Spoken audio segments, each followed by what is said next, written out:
But when that light hits the sky, it's not just a call. It's a warning.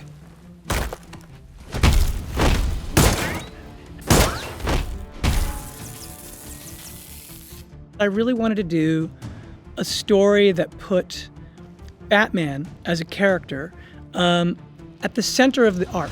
Your family has a history of philanthropy, but as far as I can tell, you're not doing anything. Something where you take an imperfect Batman and give him a story, a detective story, and then find a way to have that story take him on a journey that I guess sort of reveals the corruption, the history of the city, but ends up doubling back and becoming very personal and talking about the origins that we don't see, so that it became something that could rock him and that his character could have an awakening. The arc of the story really, and the awakening that I wanted, is I wanted to begin in a place of the desire for vengeance. Batman is about to kick some ass, and you know what? I want him to. But then over the course of the story is meant to unsettle you in a way and ask if that's the question. And you get to a place where suddenly he's like, wait, is that the path? Is that what I should be doing? And that is really that was one of the very early concepts of what I wanted. The hell are you supposed to be?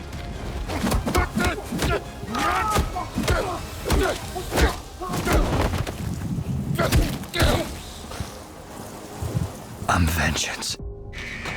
To me, the idea of cinema is this idea of empathy. You put somebody into the shoes of characters who are not, and you put them into a subjective experience and a kind of an atmospheric experience that's both sound and picture, in such a way that they start to feel what the characters in those situations would feel. You start to feel the tension, the fear of the suspense. You start to feel what it would feel like to be in that moment.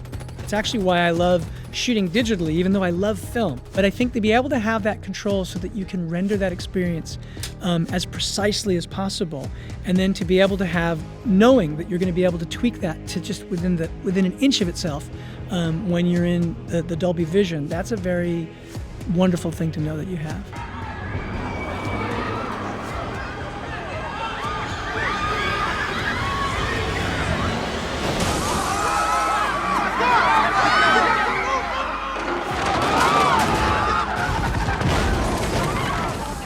Part of what was great about Dolby Vision was like, no, we guarantee that every cinema that is doing Dolby Vision will look like this. So it really, it's rewarding for us because we spend so much time, sweating over every little detail to know that the audience will have that exact experience. So that was the real exciting thing for me. One of the things that was important to me was that flare moment at the end. Like, it was really important to me because of what it meant that flare be lighting the scene. And so there's a very subtle amount of sort of, skylight to give it just a little bit of rim, just a little bit of like, what does dark look like in pure dark? But that scene is almost primarily lit with that flare. And the idea of that has a very particular, powerful look. We had this extended range. So we could reach down into the blacks that we haven't seen since we were purely film. If this continues, it won't be long before you've nothing left.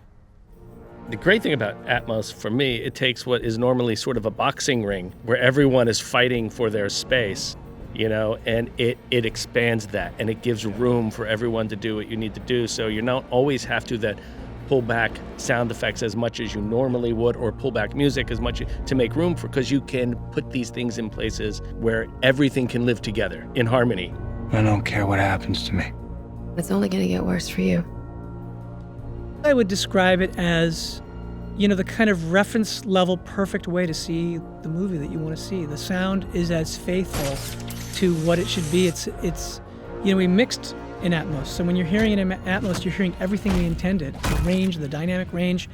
It's the visual representation and the sound representation, I feel like, is just reference level perfect in terms of it being, if you want to see what the intention of the filmmaking was, it is really the way to see the movie. It's definitely as close to what we intended as possible for you to have that experience.